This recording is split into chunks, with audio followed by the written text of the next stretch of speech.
Hi Wargamers, Spirit Warrior 40k here, and today we're going to go through my Tau army list. Um, yeah, some of you that have been watching the channel for a little while know that I am trying to build a Farsight Enclave army. It's very early on, to be fair, guys. I literally have a Ghost Kill and one Commander, which is Commander Ericon, for those of you that know the 8. It is focused completely around the 8, so in the codex where it says you may only take one commander per detachment, I'm kind of just sweeping that under the rug because the army, for one, is going to take me years to build because I don't have a lot of money. Number two, it's a Farsight Enclave army and it has to be built around the 8. It is very thematical. And where I play pretty much at Dudley, when I get to play there, because I haven't played for like 3 months, we generally play 50 power points anyway. I think the most I've played is 70. So fitting all of these commanders into one army probably won't happen. Anyway, and to be fair, because I can play a lot of the 5 of the commanders will be in XV8s. So if push comes to shove, an issue is made around it, we can just go, well, okay, well they're just XV8s, crisis suits, rather than commanders. But yeah, so I hope you enjoy it, guys. You'll figure out very quickly that it's not going to win a lot of games. But again, like I said, it's very thematical. I want it to be based around the 8 because I love the theme and the story and all that kind of stuff. As you've seen from any of my Eldar stuff, it's all about fluff and narrative to me. I do enjoy winning, but when I just love to play the game, and to be fair, when I do play the game I try and make up some little daft story to go with it and whatnot. So we're delving, guys, and yeah, if before we go any further, if you enjoy the video, please like, subscribe, get your buddies to subscribe. I think we're at 82 at the moment. It'd be great to get to 100 within the next few months. And yeah, comment below, you can tell me how terrible the idea of this army is. But yeah, so I hope you enjoy, guys, and we'll go through the usual music thing and then we'll crack straight on. So, see you in a bit.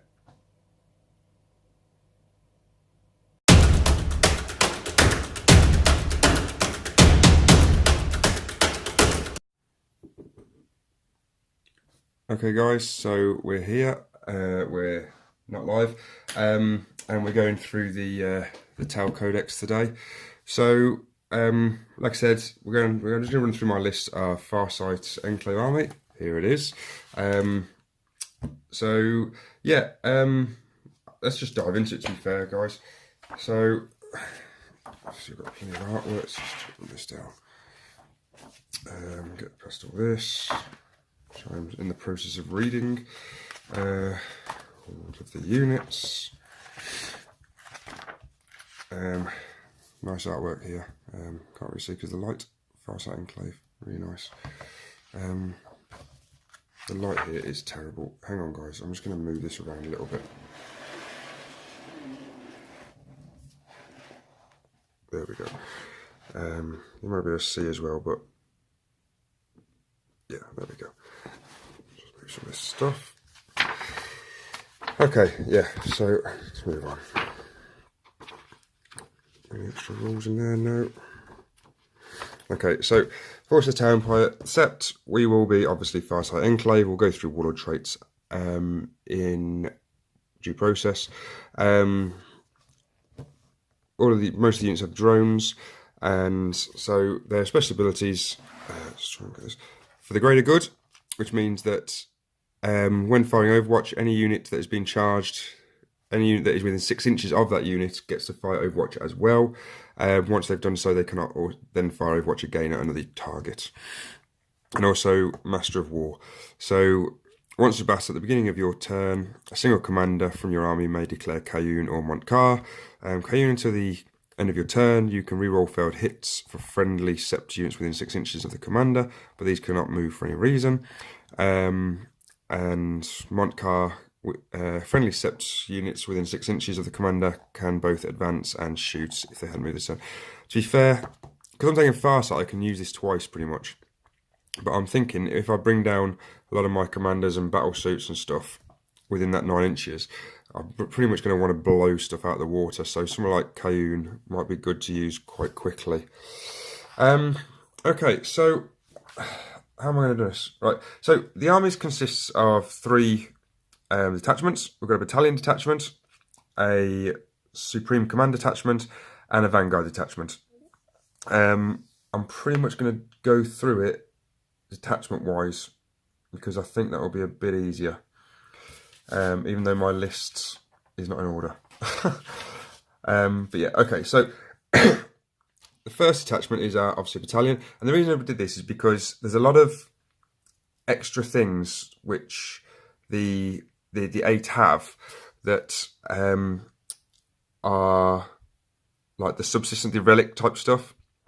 So I'm having to pay out 3 command points pretty much straight away to get those. So obviously I need those command points quickly. So obviously with the battalion sub-command and supreme command and vanguard, I'm going to get 8 in total. Take off those 3 to start with. I've still left with 5, which is a fairly decent amount of command points.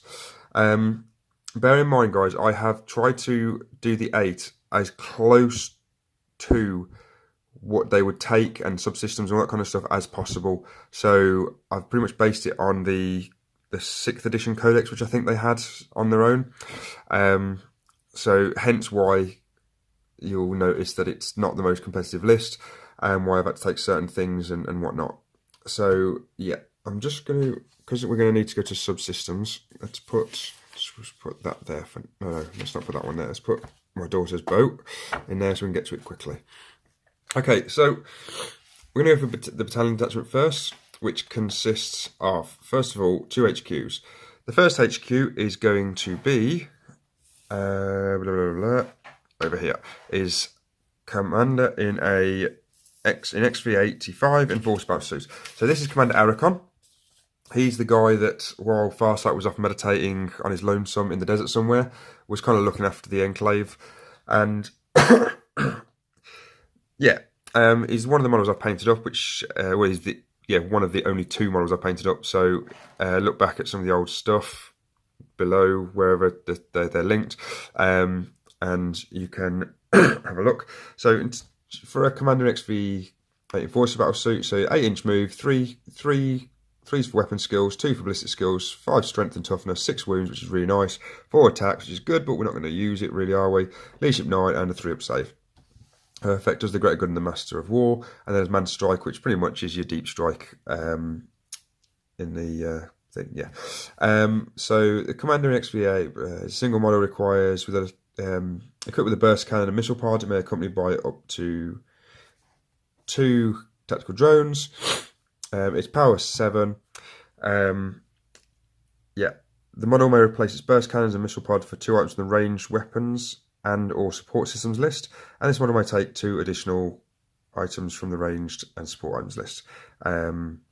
Yeah, so for the model itself, the commander, it's 76 points, which, to be fair, is quite a steal, if I'm honest. It's when you start paying up those upgrades and the weapons and subsystems that you're going to start paying out. But still, to be fair, excuse me, it's quite cheap for me. So obviously 76 points for the model. We have got rid of the burst cannon. The missile pods completely gone because Arachon doesn't take them. So we've suited him up with a plasma rifle, which is, where's my points? I believe is 76 points. The plasma rifle, 76 points? No, sorry, that's the model. Plasma rifle is 11 points, so that's cool. And he also takes a cyclic iron blaster, because that's what he takes. Cyclic iron blaster is 18 points. And he also takes the slightly terrible air bursting fragmentation projector, which comes in at 8 points.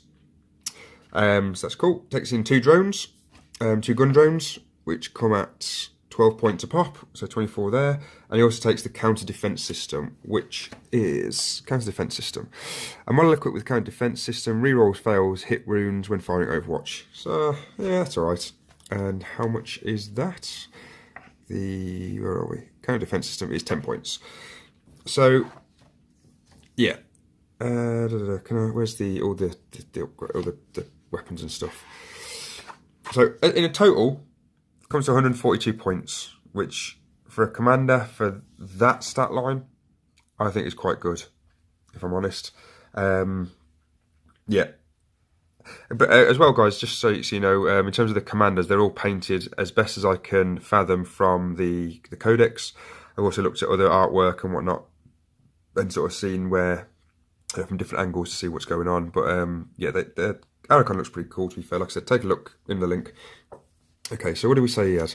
He had a pulse rifle, which is there. So it's 30 inches, rapid fire 1. So you get in within 15, you get 2 shots. Strength 5, no AP, 1 damage. Not the best, but that's what he takes. A cyclic iron blaster. So, yeah, so it comes as standard or overcharge. So it's standard, it's assault 3, strength 7, -1 AP and 1 damage. And the overcharge, 18 inches. So they're both 18 inches. Assault 3 still, but extra strength of to 8, -1 AP, and then D3 damage.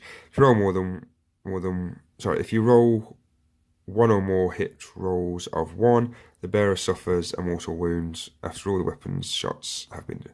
If you roll 1 or more hit rolls of 1, the bearer suffers a mortal wound after all the weapons. Yeah, so so it's same as like the Hellblasters. If you roll a 1, you're going to take a mortal wound. Which, to be fair, if you're going after something big and you're quite early on, weapons skill 6. 6 wounds. I'm not going to worry too much about 1. Yeah, and the air blasting fragmentation.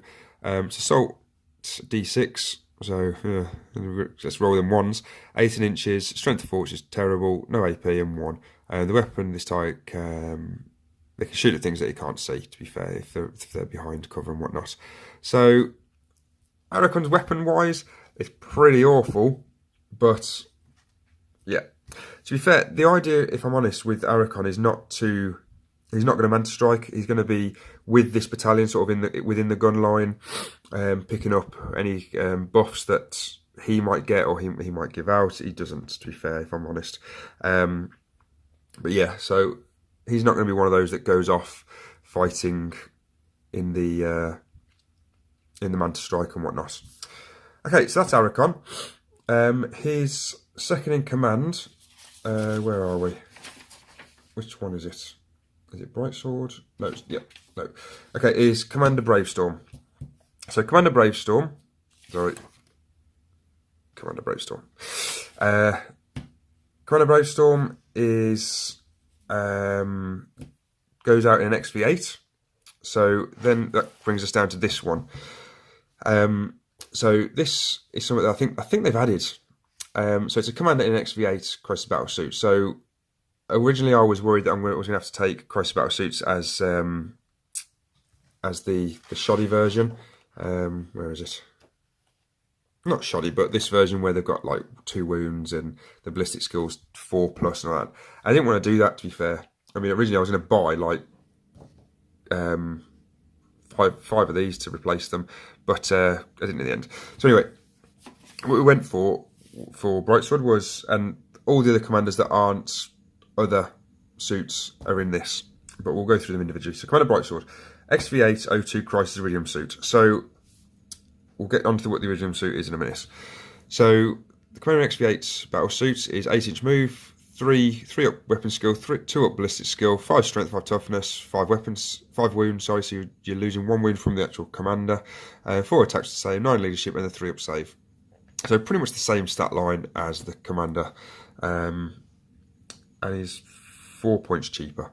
Anyway, so a commander in the XV8 Crisis Battle Suit is a single model equipped with a burst cannon, a missile pod, and may be accompanied by up to 2 tactical drones. This model may replace its burst cannon missile pod with 2 items from the range weapons and or support systems. This model may take 2 additional items from the range weapons and support system lists. This model may take an XV8 O2 Crisis Iridium Battle Suit, increasing its accuracy to 2+. So Bravestorm does have the Crisis Iridium Battle Suit, so he will be taking that, which gives him that extra save. obviously the same as the commander in terms of their abilities. So one of the reasons why I've had to I'm glad this has come in is because the actual the crisis battle suits can only take 3 things. So either 2 weapons and 1 support systems, or 2 support systems and 1 weapon, which was really annoying because a lot of the 8 have use up 4 slots. So you need sort of this. So that's that. Let's go whiz back to the points. Okay, so Commander Bravestorm XVO2 crisis suit, that comes in at, where are we? 72 points over here. 72 points. Because he's in the Crisis Iridium suit, we have to upgrade. So that comes down to, where is it? Over here. So XVO2 Crisis Iridium battle suit, that comes up at 15 points. So that makes him a total of 87 points. Look, obviously more expensive, but a tilt save is going to be really important. He also takes a plasma rifle, which, so we've been through those stats, comes at 11 points. He also takes a flamer, which is 9 points. We'll go through that stat in a minute. He takes a shield generator, so for this one here, so it's 8 points. We'll go through what that is in a second. He takes 2 gun drones, so 12 points a pop, which is 24 points. And he takes the Onager Gauntlet, which we'll go through in a second, and that is one of the relic type things. So first of all, let's just quickly check out the Flamer. I'm sure you all know this anyway. If I can find the things. There they are. So the Flamer. I think all this stuff's pretty standard for everything, isn't it, really? So 8 inches, assault d6, 4 strength, 1 damage. The weapon automatically hits the target. So yeah. So he's at toughness. His strength is that strength 4. So it's a shame it's not strength user, but okay. Right, so we've done the plasma rifle. So the shield generator. A model with a shield generator has a 4-up in-run save. You cannot take this support system on a Riptide battlesuit. It's not a Riptide battlesuit anyway. So yeah, so he gets a 4-up in-run save, which is really good. He did in the book also take a stimulant injector, but that's been removed from these subsystems. It's now become a stratagem. So let's just see what that stratagem was while we're here. I don't know if I've actually kept it as part of my stratagem list things. It's not there. Where are we? Stimulant injector. Use this stratagem at the start of a turn. Choose a battlesuit model from your army with a wound characteristic of 10 or more. Until the end of this turn, use the top row of the model's damage table. So to be fair, that wouldn't make any odds to them because they don't have a damage table, so we won't be using that. Yep, so we've got the shield generator that's 4-up in-run save, which is obviously quite good. Excuse me. And then he took the Onager Gauntlet, didn't he? So let's quickly run through that. So that is one of the signature systems. And remember, so I'm going to be taking 3. Well, I'm definitely taking 2 from here. And I might be taking the 3rd one. I'm not 100% sure if the 3rd one is worth it. So if I take 3, obviously I get 1 for free, and then I'm going to pay 3 command points for the extra 2. If I take the 2, it's just I'm only paying 1 command point for the extra 1, which will probably be where I go because this is the one which I don't know if I'm going to take, but we'll go through that later. So the Onager Gauntlet is it's battlesuit commander only, and what it is, it's a melee weapon. So it's range melee, obviously type melee, strength 10. -4 AP and D6 damage, which is amazing. So again, Bravestorm, I don't know if I'm going to have him on the Manta Strike, but this is some guy that can sit in with the battalion detachment, and should they get charged, he's got this that he can sort of help out with whatnot, or if like a tank gets too close or a monster and whatnot. But obviously the ability, each time the bearer fights, it can make 1 and only 1 attack with this weapon. So he's got 4 attacks, I believe. Let's go back. I think we said 4, didn't we? Dark Destroyer, we're getting there. There we are. So 4 attacks. So he's going to get at least 1 with this per turn, which to be fair is quite a nasty thing. You're going to be, if I'm honest, strength 10. You're going to be wounding on 2s, unless it's a freaking tyrant or something nasty. -4 AP, so they're going to be on their in-run save. but the D6 damage will be quite nice. But then obviously you've got 3 other attacks at just the strength 5, tough, no AP, 1 damage, which is fine. Like I said, at the end of the day, we don't want these people being charged. Tau are horrendous on the charge, unless you're Farsight. But like I said, that gauntlet is just going to give us that little bit extra defense, and it is part of Brave Storm's his system as per the codex. Okay, so obviously we need to fill this with this group. Oh, we're moving this battalion with some troops. So let's get down to the troop section. And if I'm honest, Farsight, they don't take recruit, because we just don't. We take suits and battle suits. But obviously, I wanted to get this battalion because I need the points, the command points. So let's move that so it doesn't fall off the table. So what I went for was, we'll come to those in a minute. I went for 2 sets of 10 strike teams. They are cheap, so a unit of 10 with pulse rifles, because pulse rifles are free, is 70 points, because they're 7 points a pop. The firearm is 6 inches, they're moved, they're not going to be moving anywhere.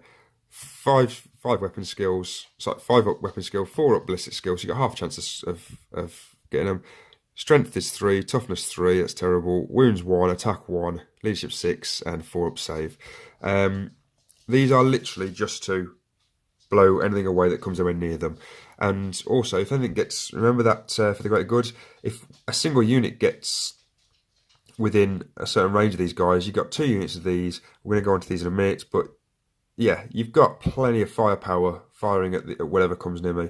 Emily, if you bring your Gene Stealers when I've got these all painted up, might be a few years, yes, but bear in mind, I'm going to mince them. There'll be no charging anymore. I'm not taking a chasseur, which is like the sergeants. I'm not taking any drones, any support turrets, kind of other points. And they all come with, I just picked the pulse rifle. So it's 30 inches, so they can fire from a fair way away. It's rapid fire 1, so when they get 15 inches in, you're getting 2 shots, which is also helpful on the Overwatch. Strength 5, no AP, and 1 damage. So in terms of their abilities, they've got for the greater good. Bonding knife, which if you roll a 6 when making a morale test for this unit, it automatically passes, which is great. The DS8 tactical support turret, there's no point going through it because I'm not taking them, guys. What effect? We might as well go through it anyway, because you lot might take it. So tactical support turrets are not set up when the unit is set up. Instead, once per game, at the end of your movement phase, you may set up tactical turrets within coherency of the unit, as more than 2 inches away from any enemy models. The turret cannot move for any reason and is destroyed if the strike team moves out of unit coherency. With the destruction of the tactical turret is ignored for the purposes of morale tests. Yeah, so the turret, I think you can take the missile system, I think, or the missile pod. Yeah, haven't gone with any marker lights with this. Like I said, I just straight flat 70 points for a set of 10 of them. They're just going to sit in a line, just fire off. So like I said, I'll be taking 2 of them, so it's 2 times 70, 140 points, which is fine. So I also went for a set of breachers. I've only gone for 5 of these, mainly for the points reasons. I think I would have had to drop some of these to bring these up, so there would have been like 8 of each or something like that, and I don't like that. 10 of these, 5 of these, it just works better for me. So again, it's the same stat line as them because they're fire warriors. I have taken a chasseur on this one, so you get like an extra attack, and the leadership goes up by 1 to 7. Oh, excuse me. Again, I've taken them with. What have I taken them with? Pulse blasters. So the pulse blasters are quite cool. So they're assault weapons, assault 2, but they change based on the range. So at 15 inches, they're strength 4, no AP, just 1 damage. At 10 inches, so the things are your enemies are getting closer. Your assault 2 still, strength 5, so it goes up extra strength, minus 1 AP and 1 damage still. And then if they get into close range, so within 5 inches, you're going up to strength 6, minus 2 AP, and the damage stays at the same at 1. So, But yeah, I just like them. And also, if the enemy does get sort of a bit too close, obviously, say they're within 12. These lot can rapid fire. These guys are still in that outside bracket, so we could possibly move them out a little bit. So they're within 10 inches. They can get the extra strength, -1 AP. But then, as long as they're still within that 6-inch bubble of these guys, we're still getting all those shots off. So they do the job. Their abilities, they have exactly the same. They've got a good, the bonding knife and the support, the tactical support, sorry, which I'm not taking. So for a unit of 5, they take in pulse pistols as well. I think pulse pistols are free. Let's just double check this. So what are we going for? A pulse rifle. That's a pleasant rifle. The pulse rifle for the other people. Our pulse rifle is free. What am I taking for those guys? They're taking a pulse blaster. The pulse blaster is also free. So what I've decided to do as well is, I can't remember if I've done it with all of them. 35, 8, 16, 24, 32. No, I haven't taken them. So you can take them with a pulse pistol as well, which is 1 point, which just means that, I mean, it's a strength 5, no AP, 1 damage. I mean, it just means that if they are in combat, you can have an attack with them. But to be fair, don't get them into combat. They're, the 4-up save, they're just going to be minced. And most things that you fight have an AP. For some reason, a lot of stuff I doesn't have APs. But anyway, you're going to get AP, so that's just, the force is going to whistle down. There's no in-run save, so I wouldn't even bother. Okay, guys, so that is that right? That can't be right. Is that the detachment? Is that it finished? Hold on 2 seconds, guys. I'm just going to double check this. Okay, guys, yeah, sorry, that's not the end of the detachment. The other person that's going in is one of our other commanders, and it is Shasvri Oblatai 9-0. No, 9-0. And he is a broadside. Where are they? Broadside, Pathfinder, Tactical Drones, Broadside Battleship. Okay. So, the broadside. Again, remember guys, gotta take what his loadout is. Can't be doing things like taking whatever I want, which is a shame because I would have liked to take the heavy rail rifle, but it's not happening. So he's obviously an we're just going to call him Oblatai. So Oblatai is an XV-88 broadside suit. Comes at 60 points. He's going to be taking, well, on the thing it says twin-linked high-yield missile pods. To me, that just means 2 of them. So we're going to be taking 2 twin-linked high-yield missile pods. We're going to be taking 2 smart missile pods. He's going to be taking a Seeker missile. He's got 2 missile drones. He's going to take a velocity tracker, and obviously he's got that bonding knife ritual, which is free. So let's just go through his stats quickly. So, yeah. So 5-inch movement. He's not moving anywhere because a lot of his stuff is heavy. 5-up weapon skill. Don't get him into combat as per usual. 4-up ballistic skill, which is you're going to hit on half of them.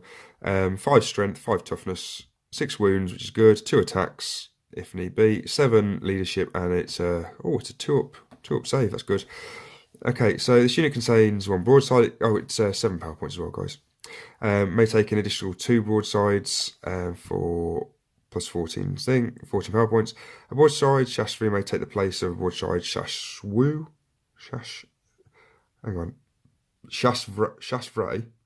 can take which is like the sergeant, can take the place of a Shashui.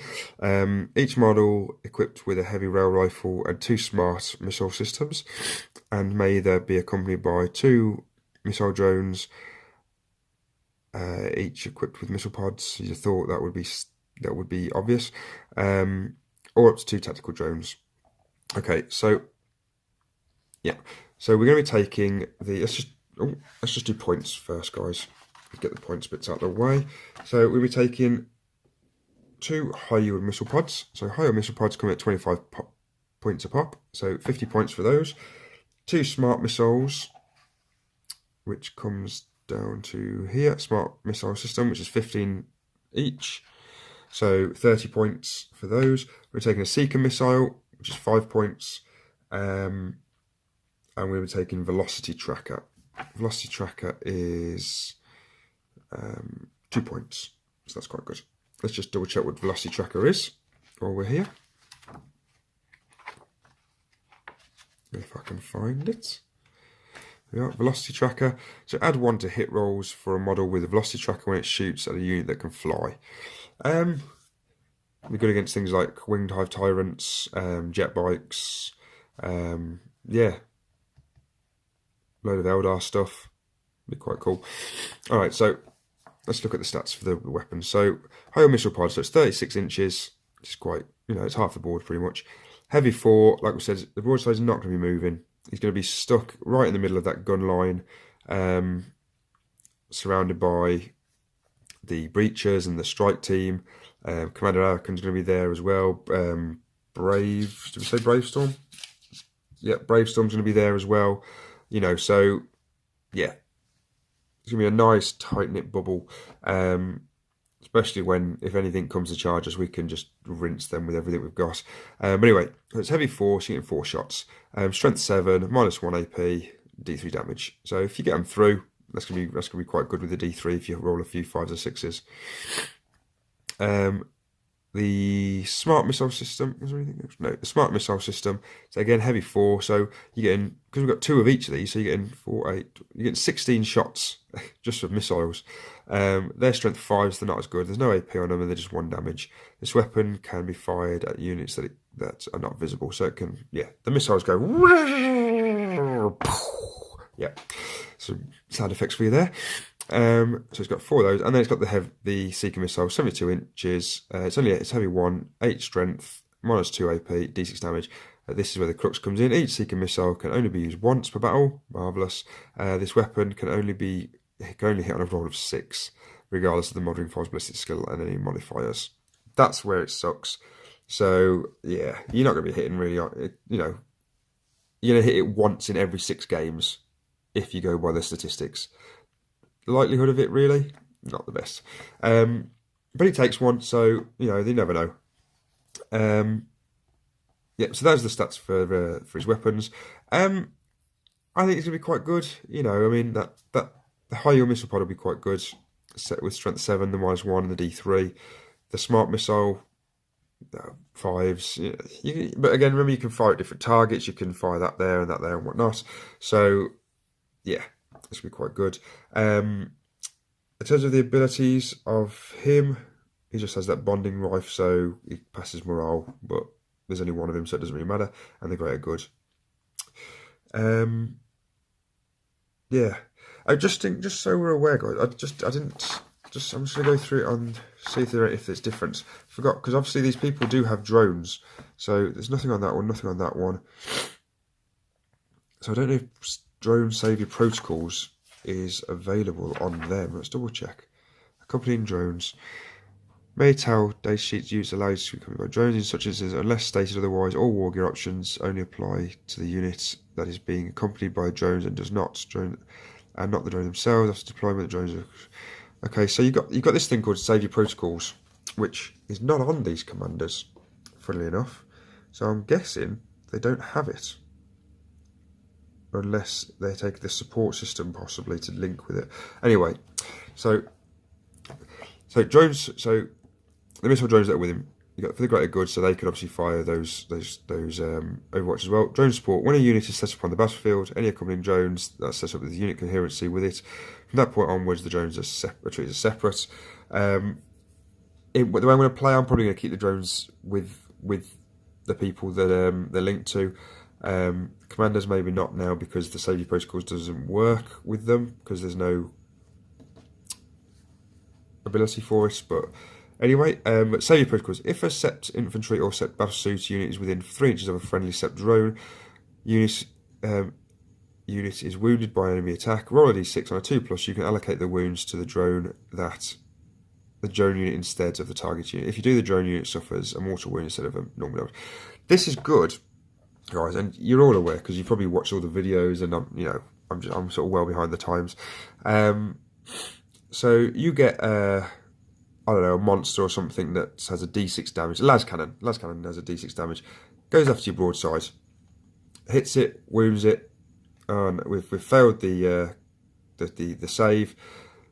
Rolls his damage 6. So 6 damage. This thing's going to be going to smithereens. But you keep those drones nearby, roll your dice, unless you're very unlucky, like myself, and roll a 1. You can allocate those wounds to one of the drones, and he'll take all of those, all D6 wounds, because you don't overspill, do you? It goes to the single unit. So obviously, rather than damage, he suffers a mortal wound, which means he's going to die because drones only have 1 damage anyway. But that's a big save, you know. So that's something really helpful. Didn't realise it wasn't on the commanders, if I'm honest, but hey ho, the commanders should be okay. So yeah, so that there, guys, is the battalion detachment. Comes in at 645 points. So which I think is quite good. You're getting 2 commanders in that. You know, one of them obviously is in a XV8 suit, but that's fine. You're getting the 3rd commander, which isn't in a commander suit, it's obviously the broadside. And then you're getting 25 fire warriors, 20 as the strike team, and 5 as the breach team. And like I said, they're just going to sit behind, maybe behind a bunker or something. I'm going to have the 10 on either side, breaches in the middle, sit the broadside here, commander here, well, 1 commander there, 1 commander there. Just sit there.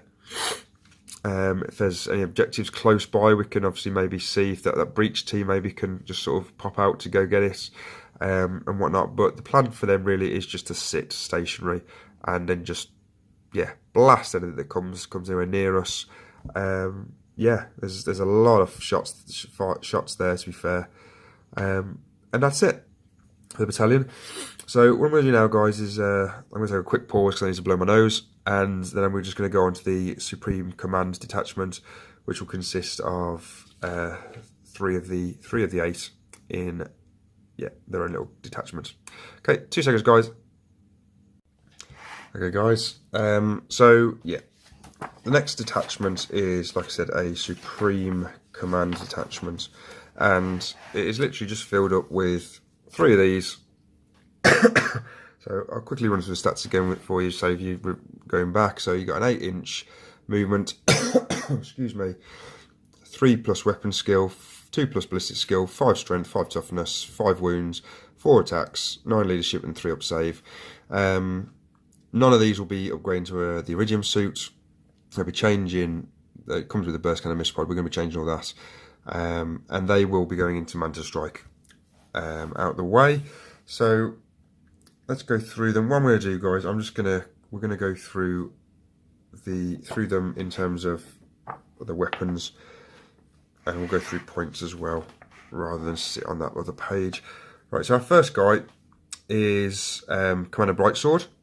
The Commander Brightsword is an XV8 crisis suit, obviously, otherwise we wouldn't be looking at that stat, which comes in at 72 points.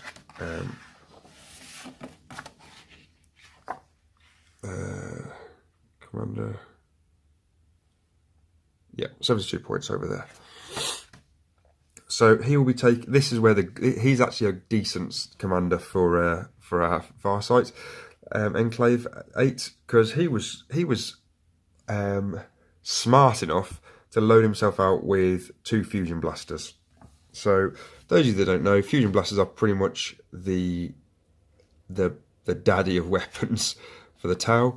So they're an 18-inch range, assault 1, strength 8, -4 AP, and then D6 damage. The target is within half of the range of the weapon. Roll 2 dice when inflicting damage and discard the lowest. So if you're within 8, which is a shame because when you drop down from Mantis Strike, you've got to be 9 inches away. But yeah, so it's that D6 damage. It's gonna really do some damage, obviously. So he takes those.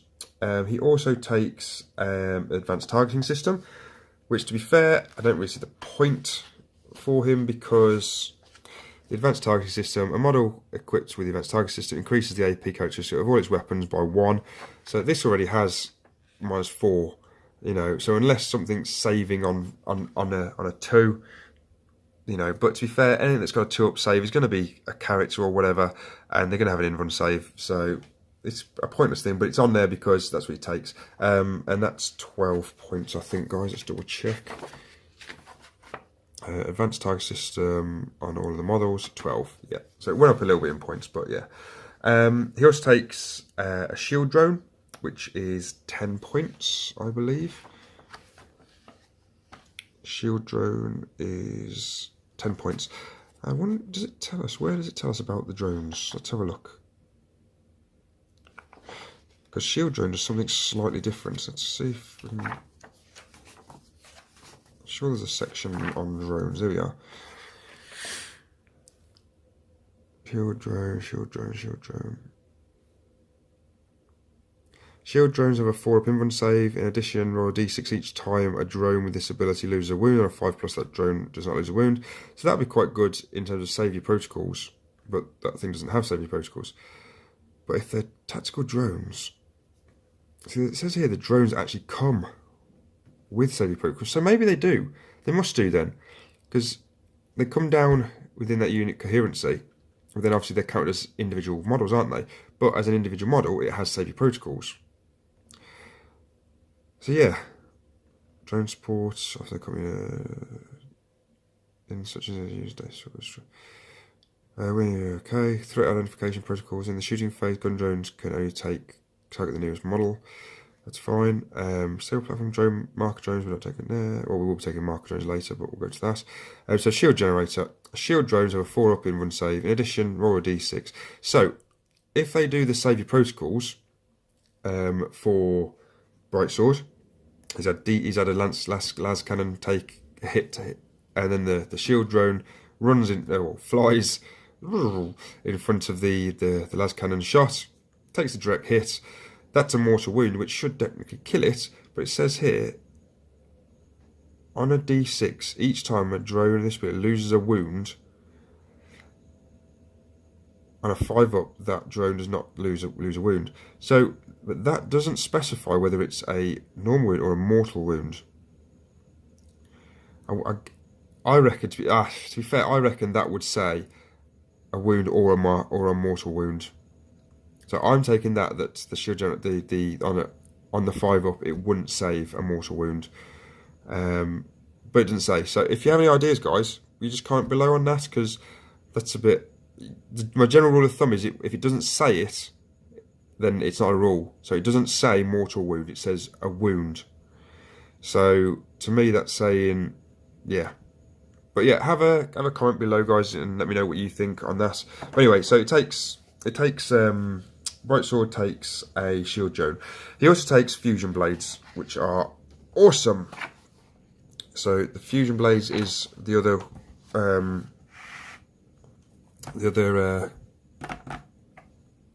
siege system that we take. So a model with at least 2 fusion blasters only, which Bright Sword does.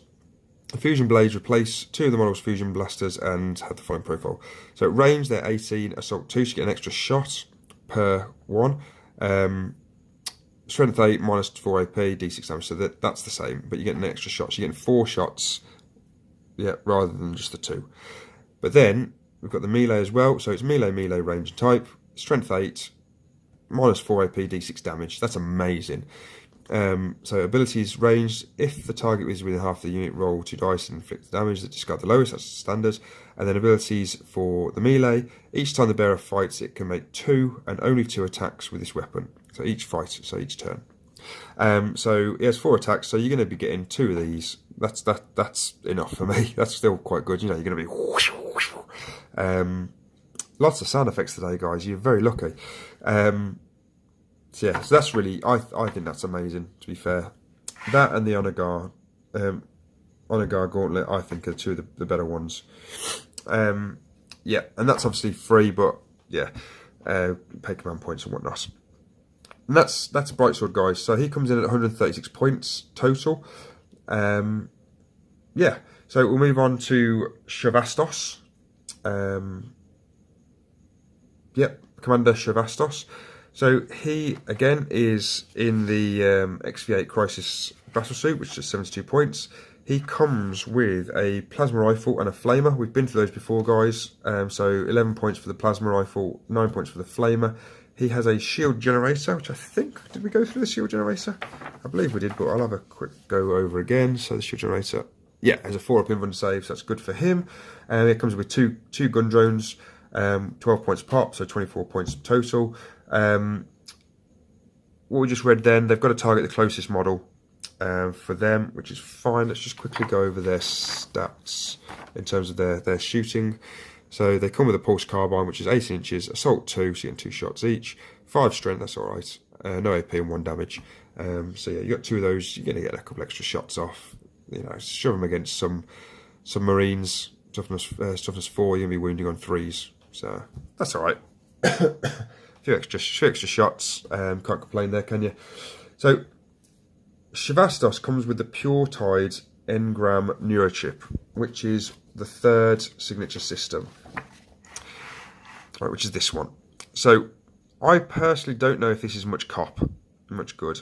So if we do take it, we'll take that one as the free one, and then we've got to pay 3 command points for these 2. If we don't take it, we take, say, that one for free, and then we go to pay 1 command point for this. So let me know what you think below, guys. Like I said, I'm a bit on the fence with this. The only reason I've included it is because he takes it as part of his war gear. It's part of Shavastos. To be fair, it's a little bit about his fluff as well. I think this is the guy that was fitted with this neurochip. He was one of the first guys. Farsight realised the damage it was doing, put him into stasis, took him off planet, and then until he could find a way of removing the chip or de-engaging it or whatnot. So yeah, if we're going to stay fluff-wise, I think I should take it, which is a bit of a pain because it's, I don't know, I don't think it's much cop, but like I said, comment below, guys, let me know what you think. So, and this is it, once per battle, you can re-roll a single hit roll, wound roll, or damage roll made for the bearer or a friendly SEP unit within 6 inches. So I guess you could use that on, say, something like the fusion blades. Yeah, that would be alright. In addition, if your army is battle 4s and the bearer is on the battlefield, roll a d6 each time your opponents use a stratagem. On a 6, you gain a command point. So you gain a command points back, which we need. And I guess it's just that once a battle, it's a pain in the bum. Excuse me. But yeah, we're going to take it. We're going to have to, because it's part of his fluff. And I'm all about the fluff. It's all about the fluffity fluff. Yep, so that's him. Like I said, we've gone through his points because we've done them before. He comes in at 124 points, so still fairly cheap. And the final guy that we're gonna, well, not even guy. I don't know if it's a girl. I think it's a girl. You never know. The Tau are equal. They're for the greater good. So is Sub Commander Torchstar. She comes in an XV8 Crisis suit, as per usual, which she said. 72 points.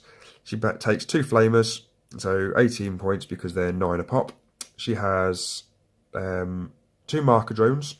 So let's quickly go over to the marker drone section. So how much are marker drones to start with? Marker drones are 10 points each, so there's 20 points for those. The marker drone, marker. So if they have stable platform, marker drones do not suffer the penalty for moving and firing heavy weapons because the marker light is a heavy 1. So that's fine. And this is where we're going to get some of those marker hits. So let's just go back this way. So the marker lights. So 1 marker light hit, you can reroll failed rolls of 1 for Tau Empire models attacking that unit. Number 2, destroyer and seeker missiles fired at this unit are firing at the model's ballistic score. That's what I want for the seeker missile. So if we get 2 marker light hits on something decent, we can then fire that broadside. Where have you gone? That broadside's seeker missile, and rather than hitting on a 6, he's now hitting on his ballistic skill, which to be fair is only a 4, but it's 4 up. But it's a the extra 2 chances of scoring it, and you can re-roll, you know, with your command re-roll thing as well. If we get 3 The target unit does not gain any bonuses from its saving throws for being in cover. That's a bit, I don't really care about that.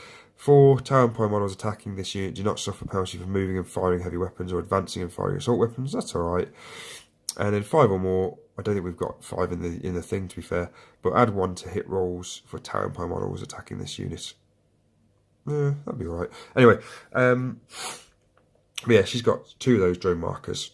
So that's fine. She also takes target lock and drone controller. So target lock. A model with target lock does not suffer the penalty for moving and firing heavy weapons or for advancing and firing assault weapons. Model can also advance and fire rapid fire weapons, but must subtract 1. So what are the flamers? Are they assault? Flamer is assault. So she can advance and fire. Is that right? Yep. So we can advance and fire assault weapons with no penalty. And she also has drone controller. So where's that? Set drones within 6 inches of any friendly model equipped with the drone controller. Add 1 to their hit roll. That's alright. So like if we're using those drones to get some marker lights, they only hit on 5, so we're now hitting on 4s. So that's alright. Yeah, that's cool. Yeah. The target lock is 6 points, guys, and let's just double check. Target lock is 6 points, and the drone controller is 5 points. Yeah, obviously the 2 marker drones is 20 points for both of them, and the flame is 18, like we said before. So she comes in at 121 points, which is a nice number, you know. So for that gets me an extra command point. So for the Supreme Command's detachment, we're looking at 384 points. So it's fairly cheap, you know. And for that cheapness, guys, let's have a real good look at what we're getting. You know, and like I said, I know I'm not going to be able to play match play and all that kind of stuff, but I'm not going to get there. You know, we're getting 3 models that can move 8 inches. They're going to Manta strike down. Yeah. They're getting 2 up ballistic skills. You know, great. They're all 5 strength and toughness. They're getting 5 wounds each. So that whole sort of, they're not a unit, but that cluster of warriors, battle suits. It's 15 wounds you got to chip by. They've got drones in there as well that can take some wounds. You know, we've got 4 attacks. Which, to be fair, you know, we're not... Well, the one with the fusion blades is going to go on attacks, but he can use 2, you know. And to be fair, it might be worth swapping Bravestorm out. Putting Bravestorm in there, because obviously he's got the Onager Gauntless, so that means he can fight, and maybe taking out either Shivastos or Torchstar. Torchstar obviously has flamers, so are really good for the Overwatch, which in that gun line would be perfect. So yeah, maybe we'll swap them out. But anyway, that's 384 points, which is great, to be fair. Yeah, right, so I'm going to take a quick pause, guys, get a quick drink, and then we're going to go on to our last detachment, which is where we've got some more big heavy hitters. Right, guys, we're back, and we are now on to our last detachment, which is a Vanguard detachment. I've tweaked this a little bit recently, just because when the codex came out, I had like 500 points, well, maybe not that many, but a fair few points free. And obviously originally I was putting in, all the commanders were those big commanders, and I had to fill this slot with some XV8s. Taken those out, so I've put something else in. Didn't know whether to take 3 or 6. I've personally gone for 3 of them, so I can take another unit, which I think will be quite good. If you think it's dropping that other unit and going with 6 of the other one, let me know. But this is very confusing because obviously you don't know what these units are yet, so we'll crack on, and then you can comment below after. So obviously, no Farsight Enclave army is complete without our boy Commander Farsight. He's the HQ for this detachment, which is obviously a Vanguard. So let's run through his stats. 8-inch movement, 2 weapon skill, 2 ballistic skill, strength 5, toughness 5, 6 wounds, 4 attacks, 9 leadership, and 3 up save. Great. Can't complain. terms of his weapons, it comes with a high intensity plasma rifle. So it's 30 inches, rapid fire 1, 15. You know, he's going to drop. He will drop down man strike. He's going to drop down man strike with the that sub command detachment. He'll sit behind the sub command detachment. Which, to be fair, if I had someone in front of those as well, they couldn't fire at those because they're technically characters. Are they counted as characters? Yep, and you couldn't fire at them.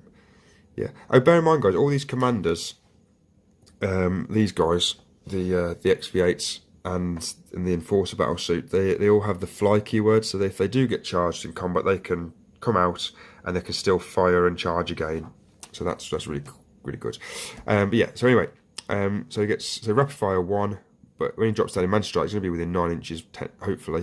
So he's going to get 2 shots. Strength 6, -4 AP, flat 2 damage. That's been an improvement since the index. I think it's a great improvement because I think when Farsight came out, he was just very underpowered, if I'm honest. You know, for a character of his caliber, his quality, you know, his aggressiveness on the battlefield, he needed something that was, yeah, really good. And he just generally had a standard plasma rifle, which was rubbish. And then even the Dawnblade wasn't the best. Go onto the Warhammer community website, you'll be able to see that in the Farsight Enclave rundown. You know, before the codex come out, they did sort of a comparison. You'll be able to see it on there. But yeah, but the Dawnblade, it's a +3 strength, so you're hitting on strength. So you're wounding on strength 8, which is great. -4 AP and then D3 damage. It would have been nice if that was maybe a flat 3 or a D6. Oh, a D6 probably is a bit too much, to be fair. But maybe a flat 3 would have been quite nice. But, you know, not even Farsight can hit precisely every time. You know, he is only a blueberry. Okay, so anyway, his stats obviously has for the greater good, Master of War. There's the genius of Montcar. So once a battle, Commander Farsight can declare Montcar, even if Cayune or Montcar has already been declared. Montcar and Cayune cannot both be declared in the same turn. So you drop down, he declares Montcar. Let's just remind ourselves what Montcar is. More for me than you. Montcar, units within 6 of the commander can both advance and shoot as if they hadn't moved. Oh, man, I was hoping that was the Cayune one. Okay. So we'll maybe bring him down, and then we'll set off the Cayune from a different commander. Yeah. Yeah. Yeah, so we'll do that, and then obviously they can all re-roll failed stuff. So way of the short blade, you can re-roll hit rolls of 1 for friendly Farsight Enclave units within 6 inches of Commander Farsight in the fight phase. That's great. So if we... or in any phase if the target is an orc. So if we're fighting orcs, then we can do it in the shooting phase or whatever, which is great. But you stick him next to the guy with the fusion blades and the guy with the honor gauntlet, charge them in, and they're re-rolling hit rolls of 1. You know, his weapon skill is 2, so he's going to be pretty much hitting all of them. And then their weapon skill is 3. So yeah, that's going to be great. Man Strike, obviously we know what that is. And then he gets a shield generator, which is this thing on his arm here. So he's got a 4-up in run save as well. So he's only got a 3-up save. But then again, so is the normal commanders and the Commander XV8 battlesuits. Only the guy in the Iridium battlesuit has a 2-up save. So that's fine. We'll give him that. But yeah, so great. Haven't painted him or bought this model. This is probably going to be this or some Fire Warriors are going to be my next purchase for the Tau. If I'm honest, I'm probably leaning towards the strike team, just because I could do with that gun line for when I start playing smaller games with them. But I've got plenty to paint at the moment, so it's a way off. But yeah, so he's the HQ. Comes in at 151 points. It's a flat standard point system, and oh, excuse me. Yeah, easy pick. 8 power points. Sorry, I haven't gone through all the power points with everyone today, but yeah. Yeah. Love him. Okay, so let's move on to the elites. So we'll start off with our one of the good ones. Let's move through. Not that one yet.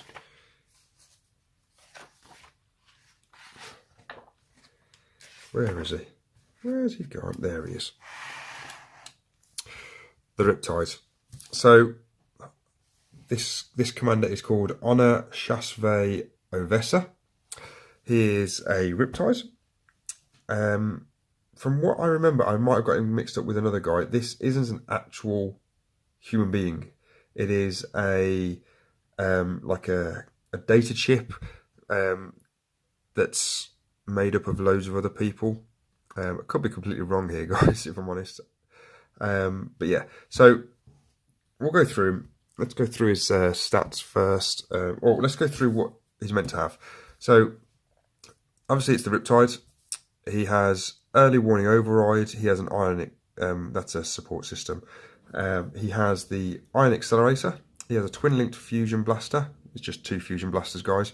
He has a Riptide shield generator, which on mine I'm paying 10 points for, but I don't think you have to actually pay any points for that anymore. Let's just double check that before we go any further. No, because it can't take a shield generator. It can't, but it's got its own shield generator. Anyway, it has 2 shielded missile drones. Yeah. So let's go through the stats first. So this is where that stimulant injector would be good, but it doesn't take it. So the Riptide has movement. It's in its bracket, so it has 14 wounds. So between 7 and 14 wounds, it has 12-inch movement skill, 4 ballistic skill, and 4 attacks. 4 to 6, 8-inch movement, 5 up weapon skill, ballistic skill, 3 attacks. 1 to 3 wounds, 4-inch movement, 5 up ballistic skill, 2 attacks. If I'm honest, I don't know if I'm going to be moving him very much. Again, I'll probably just plonk him as part of that gun line, because his range is quite good in its own right. You'll see as part of the army, we're gonna obviously have this gun line blob. You're gonna have man to strike with those 3 commanders and Farsight. They'll come down, move around the battlefield to sort of take out some key targets, and then we've got the other 2 elite choice, which again I can plonk on the table as part of deployment, quite close to the enemy lines. So you can imagine we've got this gun line here, and then we drop the man to strike down here. You've got the other elites here. You know, so the enemy's got this to deal with, which has got quite a few wounds, to be fair. It's got this to deal with, which is quite damaging, and then it's got this to deal with here, which, you know, you get too close, you're going to get mothered. So anyway, it comes with 6 strength, 7 toughness, 40 wounds, like I said, 8 leadership, and 2 up save, which is really good. Excuse me. The shielded missile drone, which takes a 12-inch movement, 5 plus ballistic skill, 4 strength, 4 toughness, 1 wound, 1 attack, 4 up save, which is quite good. We say it takes 2 fusion blasters. We've gone through that already. So 18 inches, assault 1 each, strength 8, -4 AP, d6 damage. If you're in half the distance, you get to roll 2 dice. So that's quite good. We've taken the ion accelerator, which is really cool. So when attacking with this weapon, choose one of the profiles below. So the standard, 72 inches, heavy d6, 8 strength, -3 AP, d3 damage. That's cool. You're going to overcharge it. It's a heavy d6 again, so you still have taken that risk with the d6, but you get the extra strength of 9. The -3 stays the same, but you get a flat 3 damage. If you roll a hit roll of 1, the bearer suffers a mortal wound after all the weapon's shots have been resolved. But yeah, so that's quite good. The only shame with the Riptide is that 4 up ballistic skill. It would be nice if it was a 3 up for the highest one, a 4 up for the second, and then 5 up for the last. But beggars can't be choosers. So this model will replace both its smart missile system. It comes with smart missile systems and plasma rifles, so you can No, sorry, it comes with smart missiles, does it? Riptide is a single model equipped with a heavy burst cannon and a smart missile system. So you can replace the smart missile system with 2 plasma rifles or 2 fusion blasters. You're going to go with the fusion blasters, to be fair, guys. Excuse me again. The model may replace its heavy burst cannon with the ion accelerator. I don't know why you wouldn't. I know it's a heavy 12, the heavy burst cannon, but you know, flat 2 damage. That's quite good. But I can't take it because Avessa doesn't have it. And obviously the last bit, this model may take up to 2 items from the support systems list. That's good. So it has the greater goods thing. Greater good ability. It takes a Riptide shield generator. You get that for free, so it has a 5-up invuln save. Yeah, okay. And then it has this Nova reactor. So in the movement phase, you can choose to use the model's Nova reactor. If you do so, the model suffers a mortal wound. It's got force anyway, so you can take a couple. Choose one of the following effects that will last until the beginning of the next turn. So Nova shield, the model has a 3-up invuln save. So I guess if you're in a bit of a pickle, you know, things are coming your way, it's, you know, you need to get some on the defense, you can choose to have the invuln save. Boost, this model may move 2d6 in your charge phase if it doesn't declare a charge. This model can move 2d6 in your charge phase, even if it doesn't declare a charge. Okay, so it can move in the charge phase even if it's not charging. Okay. And then Nova charge. So choose for either this model's heavy burst cannon type to change to heavy 18 or its ion accelerator type, both standard overcharge to change to heavy 6. So rather than the heavy D6, you change to a 6. That's really good. And also, guys, there is a stratagem to play with this, if I can find it very quickly. Bokan, Delith, Tauset, Stimulant Injector, Positive Replay, Hot Blooded Note. Where is it? Wall of Mirrors, Pathfinder.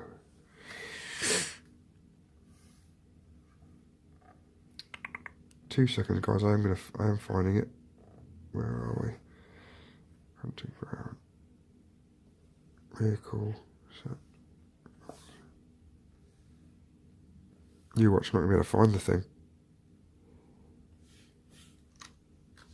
No, I can't find it. Let's go. Give me one more second. Here we are. So for 1 command point, you can play this, which for 1 command was quite good. Use this stratagem when you choose to use the XV 104 type battle suits Nova charge. You may choose 2 effects from those listed below rather than 1. So that's quite good.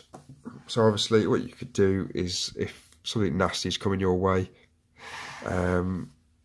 set this off. I would take the Nova shield, so the 3-up invuln save, and then I'd take the Nova charge, so changing that to a to heavy 6. So you're guaranteed 6 shots. Just pray that you hit them.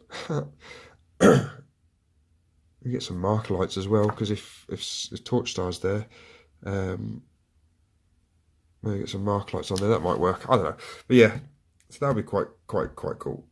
So in terms of points wise, he also has early warning system as well, guys. Which is, if enemy units are set up within 12 inches of a model from your army equipped with early warning override, as a result of this ability allows them to arrive mid-battle, i.e. teleporting to the battlefield. Then at the end of the phase, the model may immediately shoot at one of the units as if it wishes to shoot. So in other words, your Riptide's here. Some Terminators have turned up there, which is within 12 inches. You can fire after the movement phase. Fire at them and kill them, hopefully. So yeah. So in terms of points, guys, the Riptide itself is 185 points. The Ion Accelerator, let's go back to here. So the Riptide itself, so that's a elite. Let's just double check it. Riptide, 185 points, yeah. The early override system was 5 points. Why have I got 10? Riptide, yeah, 10 points. 10 points for the early override system. The Ion Accelerator is 65 points. You can see they're starting to rack up a bit now, guys. The 2 fusion blasters, so blasters are 21 points each, so that takes it to 42. The shield generator, obviously, we're getting anyway. The shielded missile drones are coming up at 25 a pop, so that's 50 for the total. So overall, you're looking at 352 points, guys. Oh, excuse me. Oh, tired. Yeah, so 352 points for the Riptide. Is it worth it? We're going to find out. I'm going to take it anyway, because I've got to. But yeah, yeah, I think it'd be quite a good unit to have. So yeah, right, on to the next elite. Going the wrong way, that way. And I've already painted this up, so it looks quite nice. Go back in the some of the videos and you'll see. So I've gone for the Ghost Kill. If I'm honest, the only reason I went for it was because Luke from Striking Scorpion 82 has one. It does quite good. He's taken his with a Cyclic Iron Raker. I didn't bother with that. Having watched a few YouTube channels from Invasive Wargaming, who does a lot of Tau, especially Farsight. Oh, excuse me again, guys. I kind of got the idea that the Ghost Kill, what I want him to do is he's going to be a distraction when he hits the battlefield, because I can set him up pretty much anywhere I want. We'll go through that in a second. And I wanted to get, and he's got quite a few ways of lowering, of stopping hits coming through. Get him into the as close as possible to some of the dangerous stuff, and then hit him with the 2 fusion blasters that he's got on the top and his fusion collider. It's just going to cause major damage. They're all D6 damage, so yeah. But let's go through it. So the Ghost Kill, 10 wounds, so it obviously has this bracket column. So between 6 and 10 wounds, it has movement 12, 4 ballistic skill, 3 attacks. Between 3 and 5 wounds, 8 movement, 5 ups ballistic skill, 2 attacks. And between 1 and 2 wounds, 4 movement, 5 ups ballistic skill, and 1 attack. In terms of weapon skill, it's 5 up. Strength and toughness are 6 each. Obviously, like I said, 10 wounds, 8 leadership, and 3 up save. The Ghost Killer is a single model equipped with a fusion collider and 2 flamers. That is accompanied by 2 MV5 stealth drones. So, let's go through it. The model may replace its fusion collider with a Cyclic Iron Raker. I haven't. This model may replace both its flamers with 2 burst cannons or 2 fusion blasters. I've done that. This model may take up to 2 items from the support systems. I've taken 1, I think. So, yeah. What do we do? So let's just compare the Cyclic Iron Raker. So 24 inches compared to the Fusion Collider, which is 18 inches, so it goes further. Heavy 6 on overcharge and heavy 6 on standard. 7 and 8 strength, going from standard to thingamajig. -1 on both, and then 1 damage on the standard. D3 on the overcharge. Yeah, you're getting the 3 shots, the 6 shots constantly, so I guess you're going to get those shots through. But like I said, I decided to go with the Fusion Collider, which was heavy D3, so that's a bit hit and miss. But you're getting guaranteed strength 8, -4 on your AP, and then you're getting the D6 damage. Which, yes, I know you can roll 1, 2, and 3, but you know, you've got to take that risk. You know, if you're going to go for big targets, you've got to think big. So that's what I went for, and obviously I went for the 2 fusion blasters on the top of it, which, you know, assault 1 and then 8 strength, -4 AP, D6 damage. In terms of its abilities, so you've got for the greater good, which is fine. Ghost Kill Electro Fail Suit. Your opponent must subtract 1 from hit rolls when for models attacking this model from more than 6 inches away. So if you're more than 6 inches away, you're on -1. So if you're on 2s to hit, or let's say 3, that's what's the normal one. 4s to hit, you're now on 5s. Okay. Infiltrator. During deployment, this model and any accompanying drones may set up anywhere on the battlefield that is not within your opponent's deployment zone and more than 12 inches from the enemy unit. So you set this up quite late. You can literally possibly set it up on the brink of on the line of your opponent's deployment zone. You've got that -1 to hit, so that gives you a bit more help in staying alive, because obviously it's quite a big model. You don't want to just plonk it down and let it get charged and whatnot. Oh, excuse me. Oh. But what's good is you put this with the 2 drones, which is the stealth drones. So they get, first of all, they get the safety protocol, which is like I said, if they're within 3 inches of the suit. On a 2+, you can allocate the wounds to the drone unit instead of the target. If you do the drone suffers a mortal wound, that's fine. Yeah. Drone support. When a unit is set up on the battlefield, accompanying the drones is set up. Okay, so we know that already. Stealth field. Models shooting at a stealth drone or an XV-95 ghost kill battlesuit within 3 inches of a friendly stealth drone, subtract 1 from their hit rolls. This is cumulative with a ghost kill electro-foil warfare suit ability. So, if they're shooting the ghost kill, right? And this isn't a character, so they can shoot this. So you put the drones behind it, so they focus most on the ghost kill. They're already -1 to hit. Let's say that they're a 3-up ballistic skill. So they're already on 4s now because of the electro warfare suit. You've got one of the stealth drones behind you. So there's another one. So you're now on 5s to hit. I'm not sure if this is cumulative with another drone. So, because it comes with 2. So, comment below, guys, if you know the answer to this. If there's two drones, 2 shield drones, stealth drones, is it -1 for each of them, or just -1 in general? Because to be fair, -2 is quite important, but -3 would be insane. So yeah, so that's that. In terms of points, let's go to the back. What have we got? So the Ghost Kill comes in at 82 points for the Ghost Kill. The Fusion Collider comes in at 35 points. The 2 Fusion Blasters are 42, as we've seen before. He comes with target. Well, we've picked up Target Lock, which let's just double check what that one was again. Where's Target Lock? So it doesn't suffer a penalty for moving and firing heavy weapons, because all its weapons are heavy, so we can move. Can't advance, but we can move and fire those without any minuses. So Target Lock comes in at 12 points, and the 2 stealth drones come at 10 points a pop, so 20 points each. So that comes at a total of 191 points, guys. So I think for close to 200 points, I think that's quite a good model. You're getting 10 wounds for it, you're getting all that damage, you're getting quite a lot of protection with that electro warfare suit and whatnot. So yeah, I think that's really good. I think it's really important to take that. And yeah, so 2 seconds, guys. I'm just gonna take a drink, then we'll come on to the last of the elites.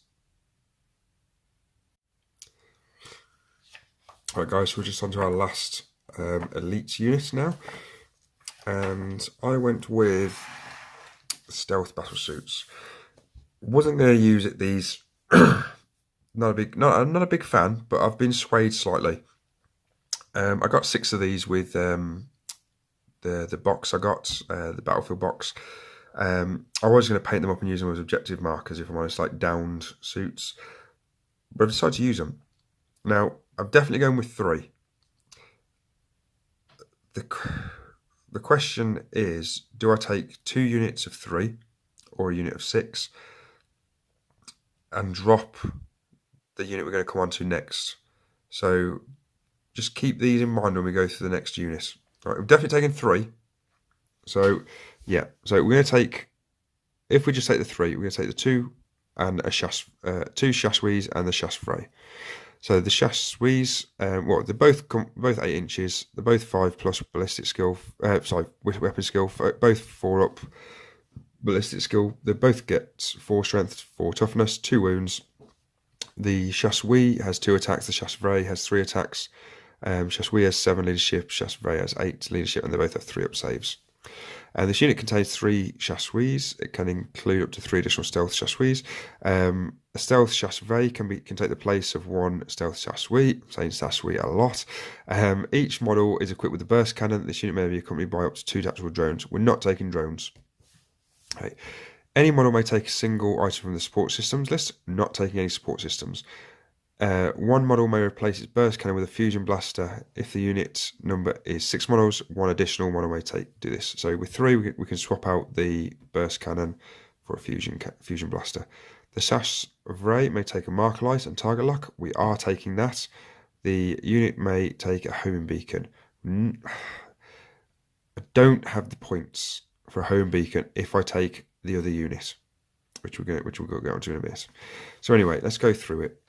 So obviously the burst cannon is assault force, 18 inches, 5 strength, no AP, 1 damage, and obviously we know about the fusion blasters already. So you're going to be hitting out quite a few shots. And obviously you get the marker light as well from that, which is heavy 1, which we can take because we get in target lock, which means I can move and still fire heavy weapons. So you get the greater good, which is fine. Camouflage, your opponent must subtract 1 from all hit roll attacks of this unit, so that's good. We'll come on to the home beacon in a minute. Body knife rituals, on a 6, the morale test, we pass automatically. Infiltrators, during deployment, this unit and any accompanying drones may set up anywhere on the battlefield that is not within your opponent's deployment zone and more than 12 inches from the enemy units. So same as the ghost kill. And the target lock, we know because it's just moving and being able to fire still without the minuses. So the homing beacon. So this is what I think these are quite good, but I just don't have the points at the moment. So home beacon. A home beacon may be used at the start of your movement phase by placing it within 1 inch of this unit. If there is a friendly homing beacon on the battlefield at the end of the movement phase, one of your sept units that has been set up in Manta hold can perform a low altitude drop instead of a Manta strike. Set the unit up within 6 inches of the homing beacon. The homing beacon then shorts out and is removed from the battle. So what this means is, you've got your stealth suit here. You set up your home beacon 3 inches there, right? You can now low altitude strike 1 unit 6 inches from there, over here. Yeah, it doesn't matter. It doesn't matter where home beacons are deactivated and removed from the battlefield if an enemy model ends a move within 9 inches of it. Yeah, so if an enemy unit moves within 9 inches of the home beacon, it gets destroyed anyway. But it doesn't say anything about distance from the enemy. If you use that home beacon and moving 6 inches from the home beacon puts you 2 inches away from an enemy model, so be it. Sorted. Somewhat like Farsight, drop him down, get him into combat quite quickly would be quite important. But again, I just don't. I haven't got the points for it if I take this other unit. I was thinking if I did take this as 2 units of 3, I can afford the home beacons. Again, you've got great flexibility in where you put in everything. So again, you've got your big bubble with your gun line. You've got your ghost kill over here somewhere. You've got your manta strikes up in the clouds. You get a set of 3 of these, put them there. Put another set of 3, put them there. The enemy's got all these things that it can shoot at. Yes, they're open to fire, but it's stopping. It's putting the enemy into a thought process of crap. Where am I going to fire at?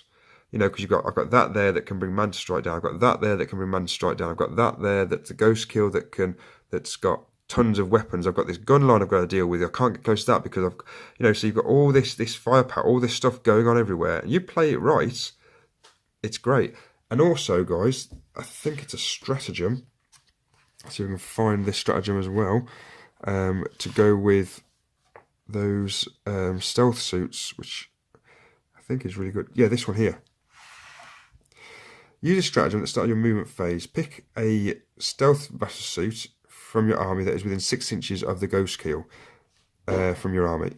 You may immediately remove the stealth battle suit from the battlefield and set it up again anywhere within 12 inches of that ghost kill and more than 9 inches away from an enemy model. Note that this does not count as a fallback if the stealth suit's in combat. So you're in combat, you're it's not working out. It's not worked out great, but you need those to keep those stealth suits alive. You get your ghost kill within 6 inches of them. Use this stratagem. It's only one command point. Beams them out. Put them on the other side of your ghost kill. Within 9 inches of the ghost kill, but no, 12 inches of the ghost kill. So you've moved them a foot out of that combat. They can probably still shoot, I'm guessing, because it doesn't count as a fallback. So that's great. That's a good bit of kit there. So yeah. So anyway, like I said, so I'm unsure whether to take 2 sets of 3 of these, or 1 set of 3 of these, and thanks to the suggestion from Striking Scorpion, I will be possibly taking a Hammerhead gunship. Never really thought about these before, and then Luke did like it's like what I'm doing now, an army development video, and sort of brought out that this is actually quite a really good bit of kit.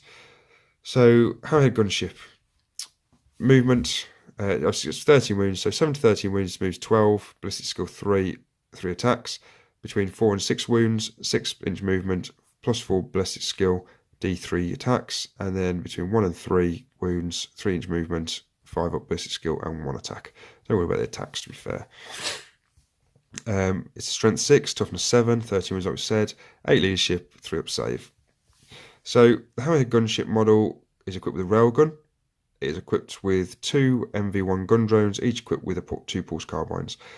Right, get onto that in a minute. So this model may replace its railgun with an iron cannon. We will not be replacing the railgun with an iron cannon, mainly because I want that D6 damage. That's what I'm taking it for, if I'm honest. Then again, 3, 1 and D6, 3. No, sticking with my guns. Going with the railgun. I want that heavy. I know it's heavy 1, but 10 strength, -4 AP, D6. Yeah, each time the wound roll is a 6, you get a D3 mortal wounds in addition to the damage as well. So that's just great.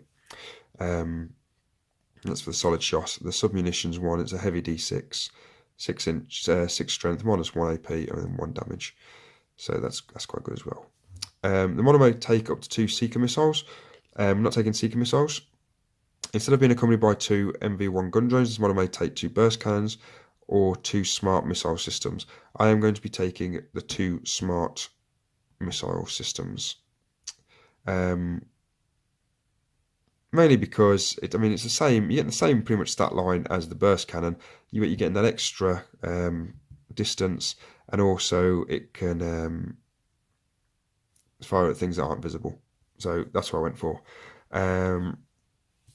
Yeah, I haven't even. Oh, sorry. Just going back, guys. Sorry, the stealth battle suits. It was 60 points for the 3 of them. The 2 burst cannons are 16 points for both. The fusion blast is 21, and the marker light's 3.